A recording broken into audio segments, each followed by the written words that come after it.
Les contaré una historia que se corrió de boca en boca en las fincas cafetaleras del Valle de Paraíba, durante la época colonial e imperial de Brasil, cuando el látigo y el tintineo de las cadenas aún reinaban en los barracones de los esclavos. Los jóvenes no se lo imaginan, pero en aquel entonces el mundo del café era un imperio dentro de otro imperio, que gobernaba más que un ministro, apoyaba palacios, guerras y festividades cortesanas.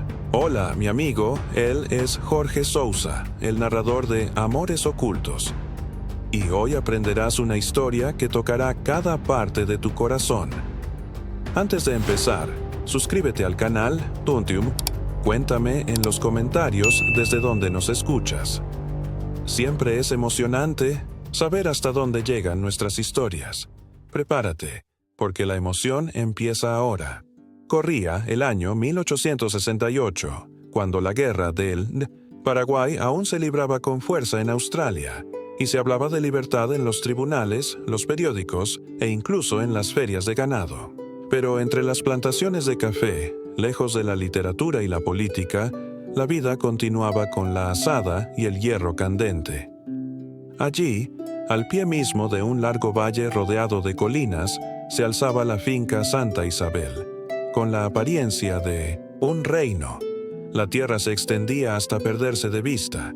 El café se extendía en hileras interminables, un amplio secadero, un granero de madera repleto de sacos y una casa grande, meticulosamente construida, que se alzaba imponente, con una galería de piedra tallada, una escalera de piedra portuguesa y un suelo que crujía bajo las botas de un noble. Casi 400 esclavos trabajaban arduamente de sol a sol, gente de Angola, Minas Gerais y Benguela. Todos se mezclaban con criollos nacidos en cautiverio, que nunca habían visto la tierra de sus padres. En aquella época, la plantación funcionaba como un pequeño pueblo. Había un herrero que fabricaba herramientas y herraba caballos. Había un carpintero que construía establos y reparaba carretas de bueyes. Incluso había un médico de oración y una partera entre los cautivos. Temprano por la mañana, incluso antes del amanecer, se oía la campana sonar, llamando al trabajo. Fue un despertar apresurado. Un hombre negro saliendo de sus chozas de caña y barro, alisando sus harapos, una mujer con un niño en brazos camino a los barracones de los niños, un viejo esclavo cojeando pero yendo tras la azada. El amo de ese mundo era el barón Joaquim Moreira, un portugués con talento para los negocios. Llegó a Brasil con una imagen propia, coraje y unas pocas monedas de oro heredadas de su padre, un pequeño comerciante del puerto. Sabía cómo adquirir tierras comprando haciendas a personas en bancarrota, pidiendo préstamos a su suegro y, cuando podía, tomando posesión de terrenos baldíos. Se casó con Francisca, hija de una familia adinerada, y pronto se convirtió en propietario de un ingenio azucarero antes de adentrarse en la industria del café, la fiebre del oro de la época. Joaquim no era un hombre muy leído, pero sabía contar monedas como nadie. Se decía que podía calcular el peso de una arroba de café con solo coger el grano, y que, gracias a su amplia experiencia en compraventa, ya podía predecir la dirección del mercado. Fue esta astucia la que le abrió puertas en la corte y le granjeó amistad con representantes, obispos e incluso ministros. El título de barón le vino del propio Don Pedro en una gala en Río de Janeiro. Era rico, poderoso y respetado. Su nombre se mencionaba en cartas, testamentos e incluso en deudas bancarias. Se decía que el barón Moreira tenía más influencia que un juez de distrito y más riqueza que una ciudad entera. Y, sin embargo, tenía fama de ser un amo más amable que los demás. No vendía a las familias separadas, permitía el bautismo de los niños esclavos y hacía la vista gorda ante ciertas fiestas de batuque que se celebraban en el patio en las noches de luna. Que bailen, porque el trabajo no perdonará al día siguiente, decía. Pero no se equivoquen, gentil no es sinónimo de justo. Joaquim era, sobre todo, un hombre de su pueblo, y ninguna dulzura puede borrar eso.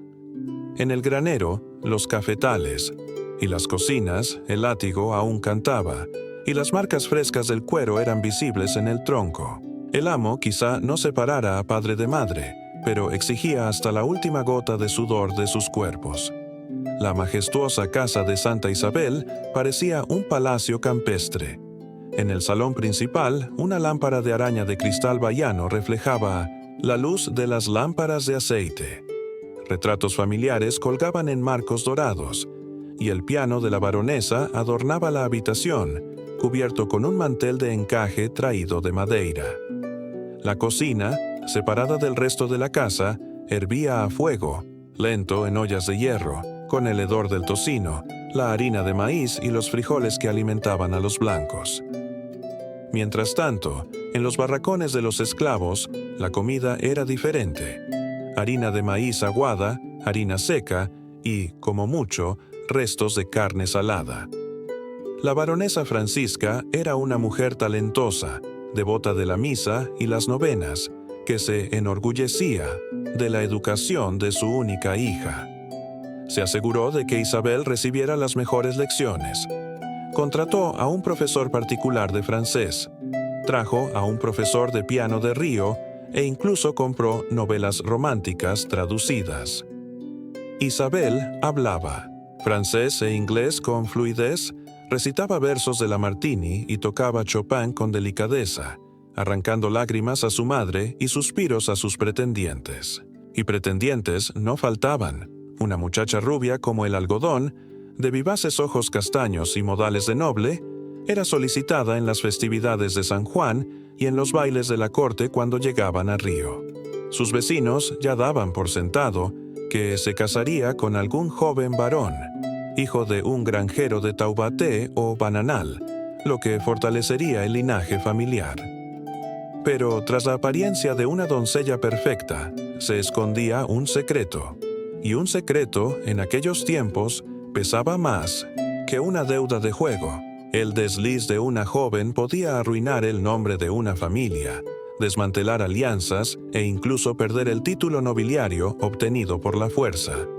Porque doña Isabel, tan bella, tan dotada, tan entrenada para ser flor de salón, llevaba en el corazón un secreto capaz de hacer temblar las paredes de la gran casa, atormentar a la baronesa Francisca y poner en riesgo el nombre que le había costado a Joaquín Moreira 30 años de sudor, hierro y astucia. Es que en aquellas tierras, sembradas de cafetales hasta donde alcanzaba la vista, también vivía un hombre llamado João Benedito, un esclavo diferente, uno de esos a quienes Dios marca con un destino torcido desde el vientre materno. Nació allí mismo, en la tierra de la hacienda Santa Eufrasia, cuando aún resonaban las cadenas de hierro y resonaban los gemidos de los esclavos guineanos. Pero el destino de João fue diferente. Nunca conoció la bodega de un barco negrero ni la desesperación del mar. Nació en cautiverio, pero respirando el aire serrano del valle de Paraíba, con el llanto de la partera mezclado, con el mugido de las vacas en el corral, hijo de una esclava, una mujer de oración inquebrantable y la mano de una curandera, llevaba una tristeza silenciosa en la mirada. Dijeron que su padre había sido blanco, quizá un portugués de corta vida, pues el niño nació con piel más clara, alto desde pequeño y con ojos de un verde inusual incluso entre los caballeros. Este detalle del nacimiento despertó la curiosidad de las damas de la casa solariega. Creció con cierto privilegio. No usaba la azada tanto como otros, sino que corría entre el granero y el corral, aprendiendo los oficios desde dentro. Fue en este arrebato del destino que le sobrevino una fortuna excepcional.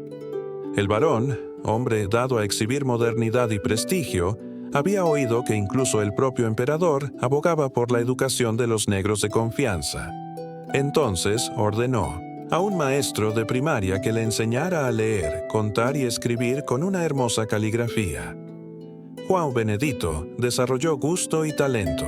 Pronto leía periódicos traídos de la corte, contabilizaba cosechas, calculaba sacos e incluso escribía cartas de solicitud en un francés deficiente, copiando fórmulas que veía en los papeles del varón. Era un hombre culto, de voz suave, y porte firme, respetado incluso por los capataces, quienes lo consideraban más un empleado administrativo que un simple esclavo. Lo pusieron a trabajar en la contabilidad de la granja, llevando el control de ingresos y gastos, registrando las deudas del arriero y las cuentas de cada cosecha. Fue en ese subir y bajar de las escaleras de la casa grande, en ese ir y venir, de papel y tinta, que el destino ató el hilo de João al hilo de la señorita Isabel, la hija menor del varón. Isabel, educada en un colegio de monjas y criada entre el piano y el francés, sentía curiosidad por cosas más allá de la etiqueta. De salón, al conocer a esta peculiar esclava, capaz de citar versos de González Díaz y leer noticias de la Guerra del Paraguay, el corazón de la joven comenzó a abrirse a conversaciones que trascendían el precio de un saco de café. Primero, hubo intercambios rápidos, un libro prestado, una nota escondida entre las páginas, una mirada que se demoró más de lo debido. Luego vinieron largas conversaciones en la biblioteca, siempre con la excusa de los papeles de la cosecha. Rieron juntos como dos amigos de la infancia, pero en su interior ya ardía la llama de algo más grande. En aquellos días, mi gente, era un doble pecado y un doble crimen. El amor de una joven por un esclavo era algo que ni siquiera se susurraba en las pesadillas. El honor familiar era una moneda más valiosa que el oro mismo, pero sus corazones no conocían muros. Fue en una fría tarde de junio, cuando el viento silbaba a través de las grietas de la ventana y la lluvia golpeaba suavemente sobre el cristal, que sucedió lo impensable, un beso robado, pero que se sintió como una promesa de eternidad. Desde entonces, la pasión nunca se apagó. Cada encuentro secreto era a la vez arriesgado y placentero. Cada palabra intercambiada se sentía como un juramento para toda la vida. João le traía versos escritos en papel de regalo, que hablaban de los sueños de libertad que circulaban entre los abolicionistas. Isabel respondía con poemas copiados de libros franceses, mezclando la lengua extranjera con el ardor de la pasión. Pero todo estaba rodeado de miedo. Bastaba una mirada sospechosa de un capataz o de una criada de oído agudo para que el secreto se desmoronara como una teja de barro en medio de una tormenta. Con cada paso, con cada respiración, el riesgo pesaba sobremanera. Si lo descubrían, el varón no dudaría en mandar azotar a João hasta la muerte, y su propia hija sería encerrada en un convento, borrada del mundo como castigo por su deshonra. Aún así, su amor creció, tenaz como la maleza que brota en medio de un cafetal. Se reunían en secreto, a veces con el pretexto de organizar libros, otras veces de noche, en el porche, cuando la luna iluminaba el patio y el silencio de la granja. Solo lo rompían el croar de las ranas y el crujido de las cadenas en los barracones de los esclavos. Y como a Dios le encanta poner a prueba los destinos que él mismo escribe, fue a finales de 1868 cuando Isabel sintió que su cuerpo cambiaba. Su menstruación cesó y su alma se estremeció. Descubrió, en secreto, el destino que llevaba en su vientre. Estaba embarazada del cabrito João Benedito. Ay, amigos míos, aquello fue como un trueno que hendía un cielo despejado. La hija del varón, embarazada del hijo de un esclavo. ¿Qué sería del honor del nombre? ¿Qué sería de la riqueza? ¿Qué sería de su amor, ahora marcado por una carga imposible de ocultar? El varón Joaquim, el hombre que creía que el mundo giraba al ritmo de su látigo, vio cómo su castillo de naipes se desmoronaba hasta los cimientos. El pobre João Benedito, quien antes llevaba la contabilidad de la finca, ahora se encontraba atado de pies y manos, viviendo solo con agua estancada y un puñado de harina para sobrevivir. Rezó y recordó las palabras de Víctor Hugo, que había leído con Isabel. El amor siempre triunfa sobre la opresión. Pero necesitaba una doble fe, porque la opresión venía con el sabor de una rama de membrillo y de una cadena de hierro. Del otro lado, el varón convocó una y otra vez una reunión. Reunió a su consejero, a su vicario, a su presumido cuñado e incluso a los granjeros vecinos que solo querían ver arder el circo. Los metió a todos en una habitación forrada con retratos familiares, palisandro y gruesas cortinas de terciopelo, haciendo que la habitación se sintiera tan sofocante como una caldera.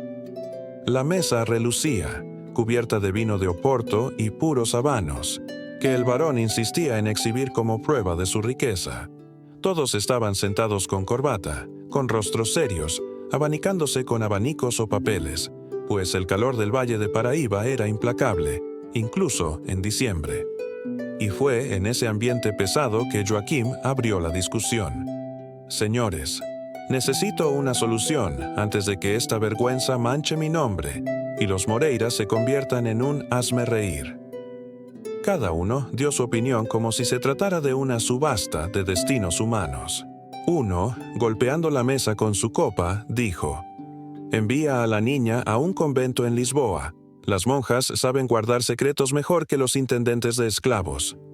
Otro respondió riéndose en un rincón: «No, no, mejor vendan a ese João Benedito a las ganaderías de Piauí. De allí no volverá jamás. ¿Y quién va a buscar a un mulato perdido en el sertón salvaje?». El cuñado, a quien le gustaban más las intrigas que los negocios, sugirió: «Sería mejor casar a Isabel cuanto antes con un heredero de buena familia. Diremos que el niño es del marido. El mundo siempre cree lo que le conviene». El pobre vicario sudaba a mares. Se alisó el cuello de la camisa y suspiró, intentando no involucrarse demasiado, pero dejó escapar un suspiro entre una queja y otra. Dios es misericordioso, pero la sociedad, la sociedad es cruel. Mientras los hombres en la sala discutían sobre el destino como quien discute sobre una cosecha de café, Isabel, encerrada en su habitación, sacó un bolígrafo y un papel escondidos en el fondo de su escritorio. Noche, a la luz de la lámpara, escribía notas con una caligrafía delicada. Rosa, una sirvienta de confianza, llevaba las cartas escondidas en una hogaza de pan duro o en los pliegues de su falda. Era correo clandestino, que se transportaba con riesgo de su vida. Las palabras de la niña estaban llenas de amor y esperanza. «Resiste, amado mío. Nuestro hijo nacerá libre y orgulloso. No temas a las ataduras. Lo que nos une es más fuerte que cualquier hierro». Juan respondió con letra firme, aunque temblaba por el frío de los barracones y el dolor de los latigazos. «Aunque me azoten, nunca me arrepentiré de amarte. Nuestro hijo conocerá la verdad y no vivirá en las sombras». Ay, amigo mío, la finca Santa Isabel era como una olla de barro a fuego alto. Tarde o temprano iba a explotar. El aire era denso, cargado de secretos y miedo. Incluso los pájaros de los cafetales parecían piar más suavemente, como si presentieran peligro. Pero lo que Joaquim no sabía es que un secreto en una finca cafetalera es como un agutí en el bosque. Puede intentar esconderse, pero siempre deja un rastro. Y había muchas pistas allí. Un esclavo doméstico, un cochero, una lavandera. Todos sospechaban. Bastaba un descuido para que el secreto empezara a filtrarse.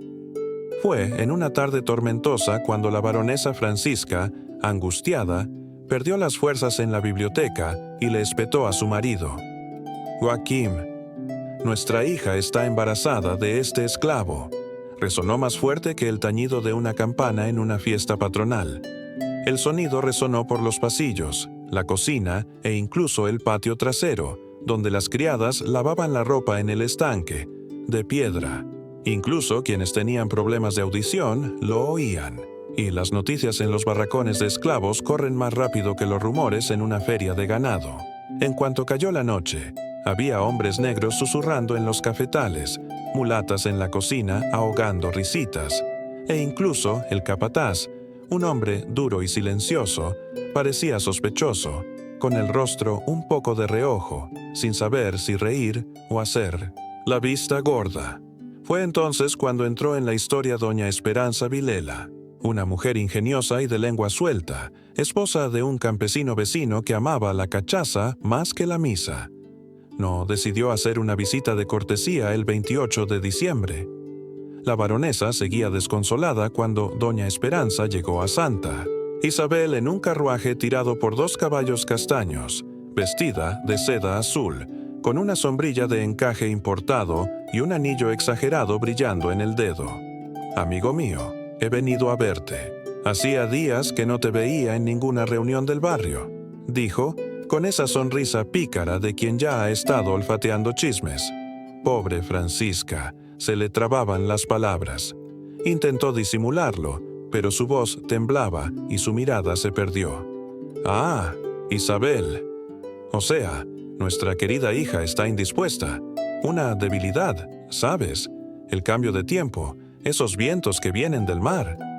Pero justo entonces, la esclava de la casa que servía el té no pudo contenerse. Bajó la vista, como era habitual, pero dejó escapar una mirada significativa, casi un guiño, como diciendo: «Hay algo ahí, doña Esperanza». Y Esperanza, que nunca se perdía ningún detalle, captó el mensaje al instante. Una mujer versada en los secretos del campo se marchó con la cabeza dando vueltas. A la vuelta empezó a juntar las piezas. Isabel había desaparecido. Francisca estaba abatida. El varón tenía la mirada severa y aquella criada tenía el aspecto de quien sabía más de lo que debía. Al día siguiente no fue diferente. Incluso las lavanderas del río susurraban, golpeando la ropa en el tanque.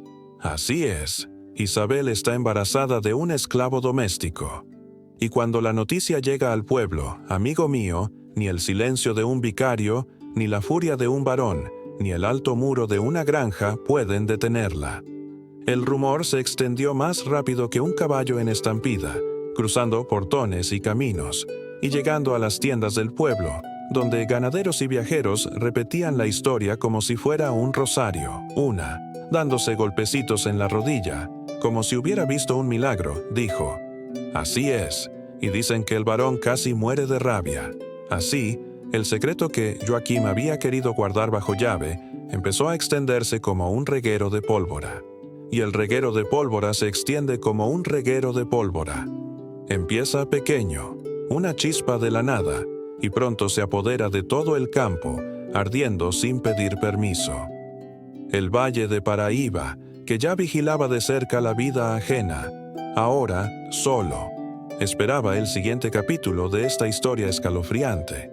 Las jóvenes suspiraban tras sus abanicos, los jóvenes reían entre dientes, y las ancianas, con la lengua más afilada que un cuchillo de carnicero, se morían las manos de ganas de hablar. El varón, acorralado, sentía sobre sus hombros el peso de la lengua del pueblo más que el del imperio. El escándalo era tan grande que hasta los buitres se detenían en el aire solo para escuchar los chismes. En las plantaciones de café, los cautivos se codeaban, murmurando suavemente para evitar el castigo, pero con un destello de venganza en la mirada. Ver al amo, antes altivo, ahora humillado, era un espectáculo que ni siquiera el teatro de la corte podía replicar. Doña Esperanza, acostumbrada a entrometerse en todo, ni siquiera esperó a que refrescara la tarde. Enseguida fue a ver a las criadas de la casa principal. Las viejas campesinas son rápidas, ¿verdad? Tomó la bolsa de plata, hizo tintinear unas monedas y ¡das! La colocó en las palmas de las manos de las mujeres negras, que temblaban de miedo, pero al brillo del metal, sus lenguas se desbocaron como un ovillo de hilo. «Sí, Isabel está embarazada. Es de Juan Benedito, el esclavo», susurraron, con los ojos abiertos y el corazón acelerado por el miedo a ser descubiertos. En menos de 2 días, la noticia se propagó como un tren desbocado. Cada granja, cada carretera, cada licorería conocía la historia. El escándalo se convirtió en el chisme más jugoso del valle. En los puestos, los ganaderos detenían a sus burros solo para repetir la historia. En los porches, las costureras, entrepuntadas, dejaban escapar suspiros. de falsa lástima. Y luego vino la hipocresía, ¿no?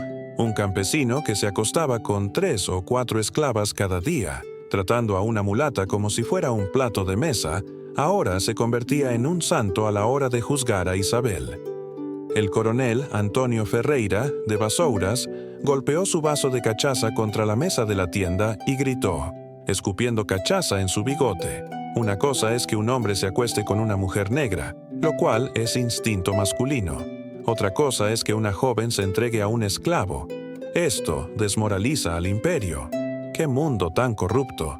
Nadie veía pecado en la violencia del amo contra sus esclavos, pero el amor de Isabel se convirtió en un crimen imperdonable. ¿Y ni siquiera el vicario intervino? El padre Miguel, un hombre de cierta edad pero con buen ojo, subió al púlpito durante el sermón dominical y pronunció un discurso mordaz. Con una voz que resonó en las paredes de la iglesia de adobe encalada, dijo: «Una joven decente debe evitar la tentación del contacto excesivo con cautivos. La moral familiar es la piedra angular de la nación». La gente, sentada en los bancos de madera, se daba codazos y reía bajo sus bigotes. Las chicas fingían rezar, pero agitaban sus abanicos aún más fuerte porque todos sabían de quién hablaba el sacerdote. Un sermón con el discurso adecuado. La situación empeoró tanto que Isabel ya no recibía invitaciones a las veladas. Antes era una figura de la alta sociedad, solicitada en los bailes del pueblo, tocando el piano para conquistar a los pretendientes. Ahora, la gente cancelaba visitas, les daba la espalda en la calle y fingía no conocer a los Moreira. El barón Joaquín, que antes caminaba con el pecho inflado y la chistera ladeada, ahora cruzaba la plaza con el ceño fruncido, el vientre pesado por la preocupación y el paso corto de quien teme a su propia sombra. Fue entonces, el 5 de enero de 1869, cuando apareció un tipo flacucho, con gafas redondas, una chaqueta gastada, pero con una mirada vivaz y una lengua afilada. Reportero de oficina de correos de Paulistano maldita plaga. Olió el escándalo como un buitre huele carroña y no soltó el hueso.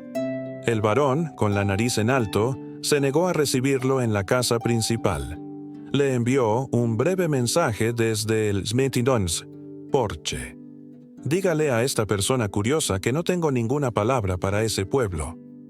No dijo nada. El periodista tomó café con el capataz, charló con los esclavos de la granja, se apoyó en un cochero e incluso entabló conversación con un vendedor ambulante al borde del camino. En menos de un día, tenía un reportaje listo. Y una semana después apareció impreso en los periódicos de la corte: escándalo moral en las fincas cafetaleras. La hija del barón se vio involucrada con una esclava.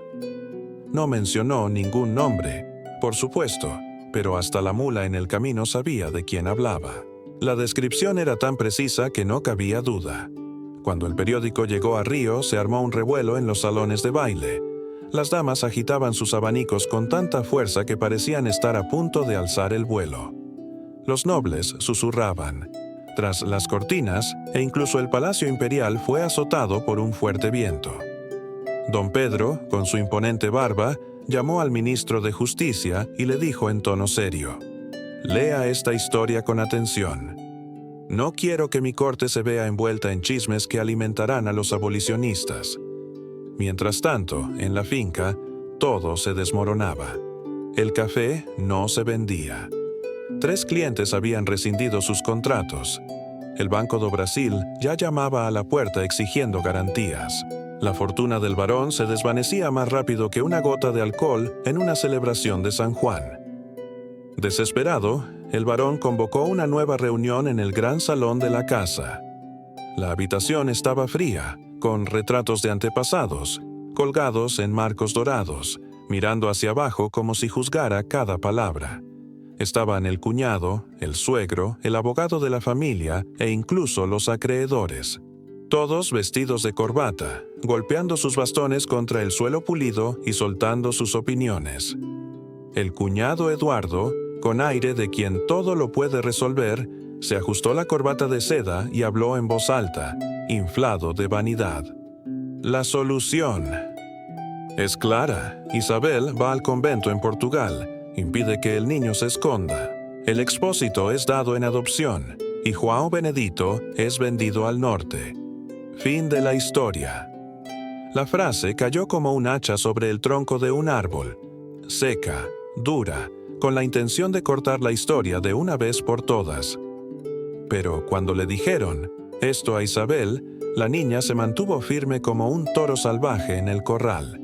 Dijo que no abandonaría a su hijo ni muerta, y que João era parte de ella, una pieza cocida de su propia carne.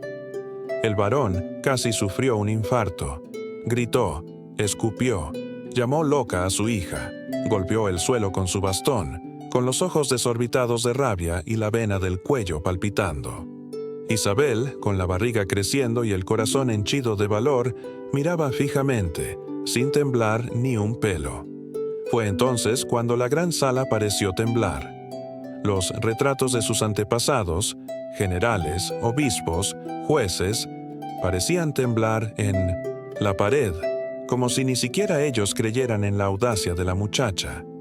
Con los ojos brillantes, Isabel pronunció una frase que hizo que el aire se hiciera pesado. Muy bien, padre. Renuncio a la herencia, renuncio al apellido Moreira, pero no abandonaré a João ni a mi hijo. Eso fue una bomba. Que una mujer renunciara a su nombre y fortuna era algo nunca visto. Ni siquiera en los susurros de una velada se había atrevido. Nadie a imaginar semejante desobediencia.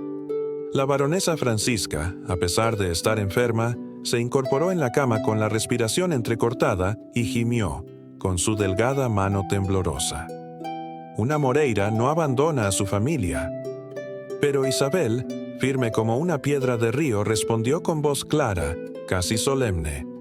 A Moreira tampoco se le debe impedir amar. El silencio que siguió fue roto solo por el crujido de la mecedora en la esquina y el lejano piar de un camachuelo atrapado en su jaula. Pasaron 3 días en este tira y afloja, y el varón, mordiéndose las uñas como un niño, paseaba inquieto por el porche. Todas las noches permanecía despierto, escuchando el croar de las ranas en el pantano y el zumbido de los grillos, rumiando un dilema que le dolía más que una deuda en el Banco do Brasil, el honor de su nombre o la sangre de su propia sangre. Al amanecer del 4.º día, el hombre intentó su último truco. Fue a los barracones de los esclavos y llamó a João Benedito para hablar. El negro estaba delgado, castigado de tanto ser observado, pero su mirada permanecía encendida, como una brasa oculta entre las cenizas. El varón, con voz fría y lengua de serpiente, comenzó. Tienes razón, hombre, pero no tienes futuro con mi hija. Te daré tu carta de manumisión y $500,000 de reis para que te quites del camino de Isabel. Era una oferta tentadora, una fortuna entera y la clave de la libertad. Algo con lo que muchos hombres negros habían soñado en silencio toda su vida. Pero la libertad que llegó a costa del abandono era una libertad coja.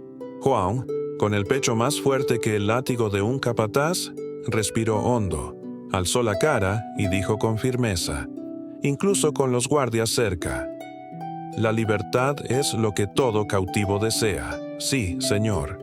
Pero, ¿de qué me sirve tener que abandonar a Isabel y a mi hijo?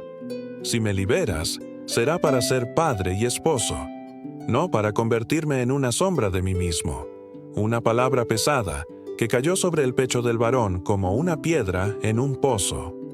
Fue entonces cuando Joaquín Moreira finalmente gritó. Su orgullo herido dolió más que un hierro al rojo vivo.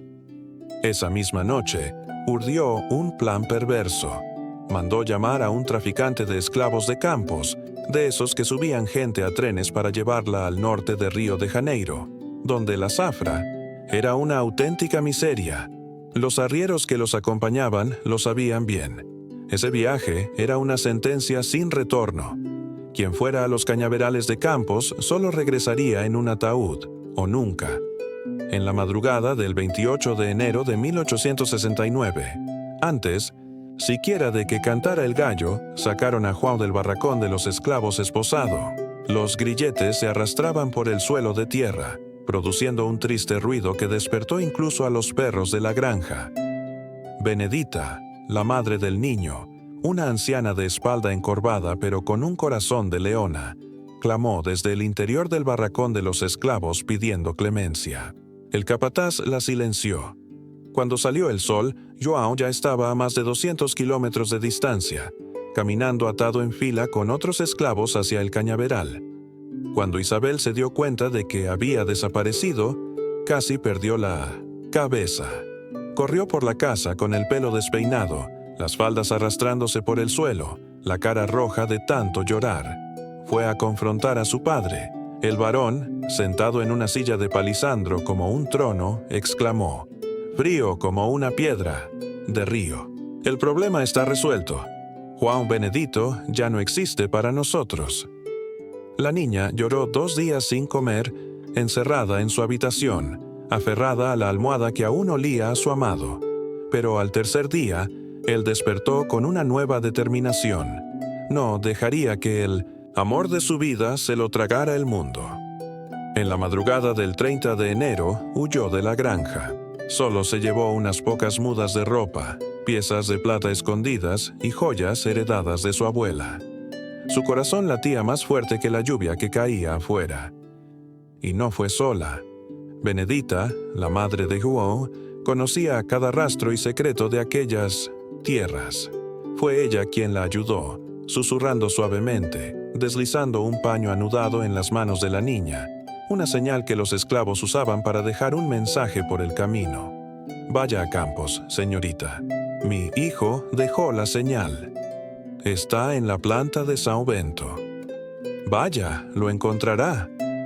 Isabel partió en medio de una tormenta. El viento gemía entre las palmeras, la lluvia borraba las huellas, y solo el sonido metálico de las espuelas del caballo delataba su prisa. El varón no se dio cuenta hasta la mañana siguiente, pero ya era demasiado tarde. Su hija y la anciana se habían desvanecido como la niebla en el valle. Fue un duro viaje de 5 días, cruzando caminos de tierra donde las carretas de bueyes a menudo se atascaban, durmiendo en una choza precaria, comiendo harina seca y bebiendo agua de pozo. La niña, que se había criado con bizcocho y bordado francés, ahora dormía en el suelo de tierra, envuelta en una manta de ganado. Y, sin embargo, no se quejaba. Su barriga de 7 meses le recordaba a cada instante la fuerza del amor que llevaba dentro. Al llegar a Campos, ya no parecía una adinerada señora de plantación. Era una mujer marcada por el coraje, endurecida por el polvo, pero llena de fe. Y fue en los cañaverales, en una tarde calurosa, que Juan oyó una voz familiar. Se giró, con el sudor corriéndole por la cara, y no podía creerlo. Isabel, barriga grande, cansada, pero sonriendo con el mismo brillo de antes. Ella dijo suavemente con firmeza, como si rezara: «Vine a buscarte. Vamos a criar a nuestro hijo, juntos, lejos de quienes no entienden nuestro amor». El dueño del molino, un hombre de bigote espeso y corazón tierno, se conmovió con la escena. Aceptó vender a João por un precio justo, pagado con las joyas que Isabel sacó del escote de su vestido. Fue la primera vez que se vio a una joven comprando la libertad de un esclavo para casarse con él. Benedita, la vieja esclava, ya era prácticamente parte del mobiliario de la casona. Una mujer de manos callosas y espalda encorvada, había criado a Isabel desde sus primeros llantos de recién nacida, meciéndola en una hamaca de algodón y cantándole canciones de su tierra africana, mezcladas con oraciones de santos y letanías de la misa. Conocía los secretos de la cocina, los escalones de cada habitación, los susurros de la mansión, y sabía cuándo guardar silencio en el momento oportuno. Fue ella quien ayudó a Isabel a escapar, escondiendo notas bajo las faldas, llevando comida envuelta en telas y haciendo la vista gorda cuando la severa mirada del varón empezó a sospechar. En el fondo, sabía el riesgo que corría. En aquellos tiempos, castigar a las personas negras era cruel, pero el corazón de una madre hablaba con más fuerza. Y una madre no es solo quien da a luz, es quien cría y protege. El varón, un hombre adinerado de carácter duro, sentía la vejez agobiar su piel arrugada y su pecho cansado. En su lecho de muerte, rodeado de sacerdotes y médicos, jadeante y temeroso de la eternidad, decidió hacer un gesto de arrepentimiento que nunca había hecho en vida. Firmó la carta de manumisión de Benedita. Muchos dijeron que era más para asegurar la paz de su alma que por verdadera bondad. Pero lo cierto es que la anciana, ya de cuerpo frágil, obtuvo su libertad cuando menos lo esperaba. Tarde, pero lo logró. Isabel, firme como un tronco de lentisco, enfrentó el desprecio de la élite que no permitía que la hija de un granjero viviera con un exesclavo. Pero no cedió. Se fue a vivir con João en la tierra que habían conquistado con sudor, azada y coraje. Juntos plantaron, cosecharon y criaron a sus hijos. La gente decía que su pequeña cabaña tenía más abundancia que muchas casas grandes, porque allí reinaba el amor verdadero. Y donde reina el amor, ninguna plaga puede afianzarse. João, hombre de brazos fuertes y palabra honesta, trabajó hasta el fin de sus días. El tiempo le marcó las arrugas del rostro, pero nunca apagó el brillo en los ojos de quien una vez desafió la corriente y el destino. Murió a finales de siglo, rodeado de la familia que había ayudado a criar, dejando a Isabel un anhelo doloroso, pero también un legado de valentía. Isabel se mantuvo firme. Vivió hasta la década de 1920. Altiva, incluso con el cuerpo cansado, era respetada en el pueblo como ejemplo de mujer que no se doblegaba ante los convencionalismos. Siempre con falda larga y el pelo recogido, se sentaba en el porche de su casa, rodeada de sus hijos, nietos y bisnietos. Todos llevaban con orgullo el apellido Benedicto, un nombre nacido del coraje de un hombre y la bendición de un esclavo. La gente del campo jamás olvidó esa historia. En ferias, círculos de guitarras y hogueras, el recuerdo de Isabel y João se convirtió en leyenda. Algunos la enriquecieron, otros la destrozaron, como es costumbre en todo relato antiguo.